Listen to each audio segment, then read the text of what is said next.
I have a favorite drawing exercise that I like to use anytime I'm wanting to improve my skills, especially my line work skills, and maybe it's been a while since I've drawn and I've been taking a break. And this is a really nice way to kind of get back into it, warm up the hands.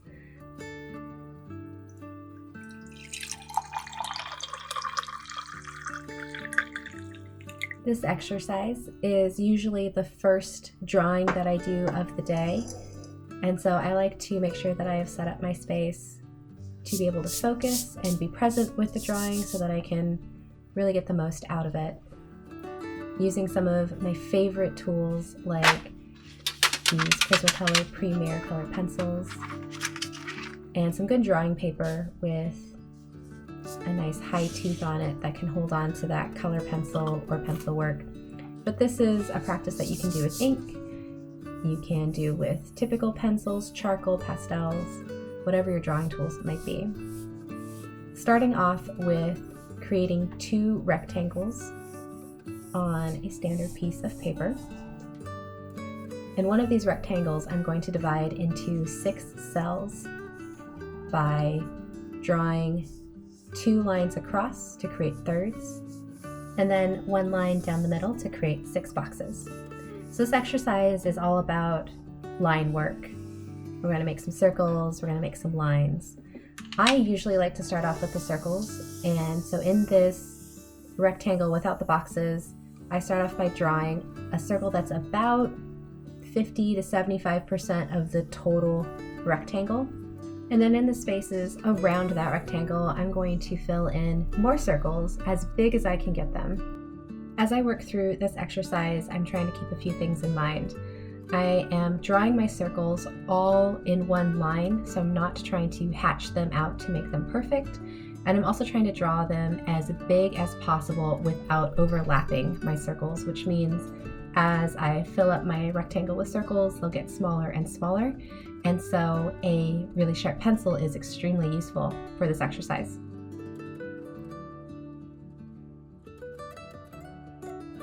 I also like to take this opportunity to do a little bit of shading and blending practice on circles.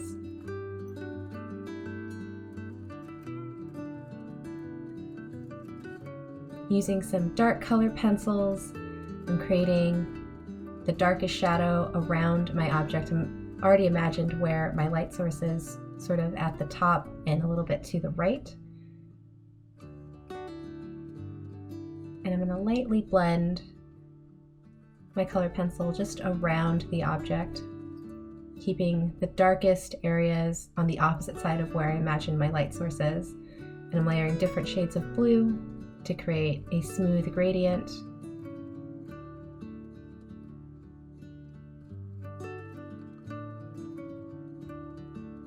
Blending my lines to smooth them out.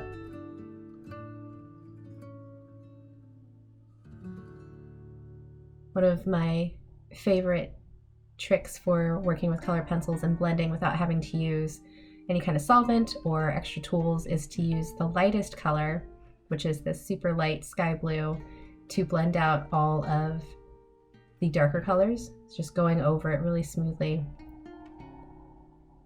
And that can create a really natural gradient from dark to light.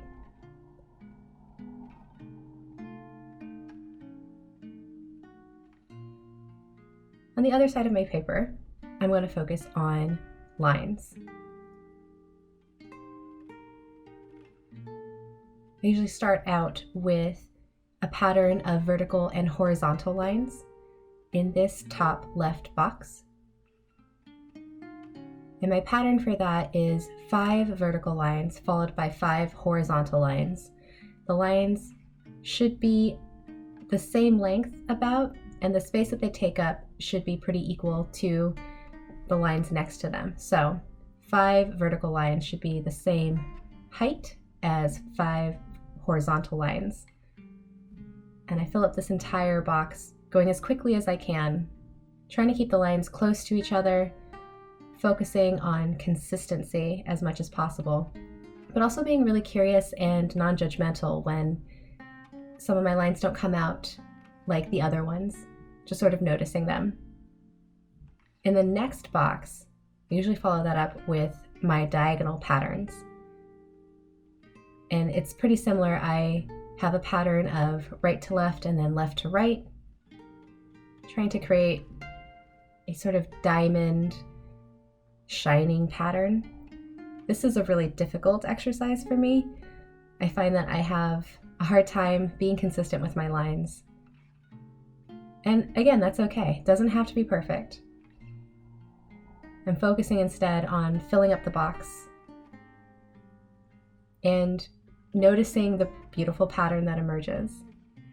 In the third box, I focus on curved lines, starting with one primary curved lines. And for this exercise, a sharp pencil is also super helpful, because as I add lines around that first curved line, I'm trying to get my next lines as close as possible to that original line without overlapping any of my lines.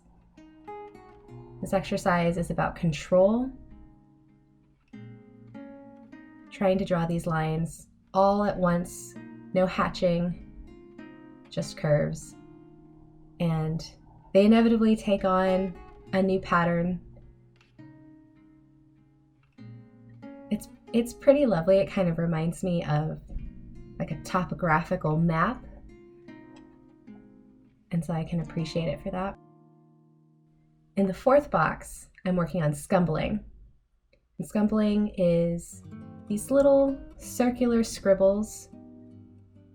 It's a way to create texture and shading in a drawing. And so I focus on scumbling from one corner to the other, changing how much pressure I apply with my pencil to create darkness.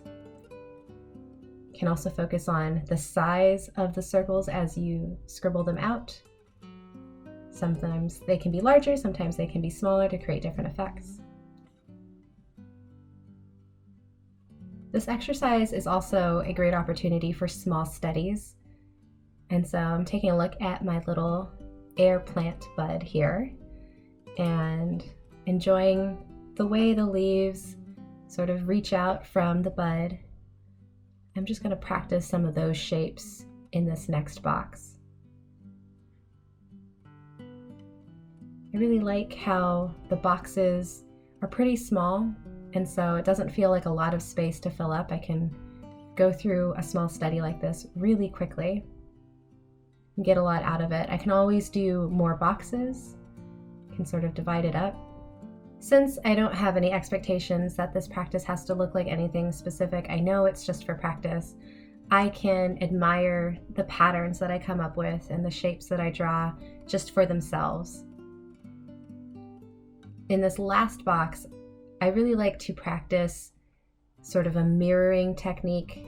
Eyes are something that when I'm drawing them and they're not symmetrical, I can get really frustrated. And so I'm taking this opportunity to practice the shape of eyes or eye-like things and mirroring how I draw those so that the right and the left look similar. So that's my drawing practice. I can make all sorts of different choices about how I fill these boxes, about how I draw in the circles, what tools I use, and still get a lot of practice out of this exercise. If you've been following along, thank you so much. I hope you enjoyed your drawing practice today, and keep on drawing. I'll see you in the next one.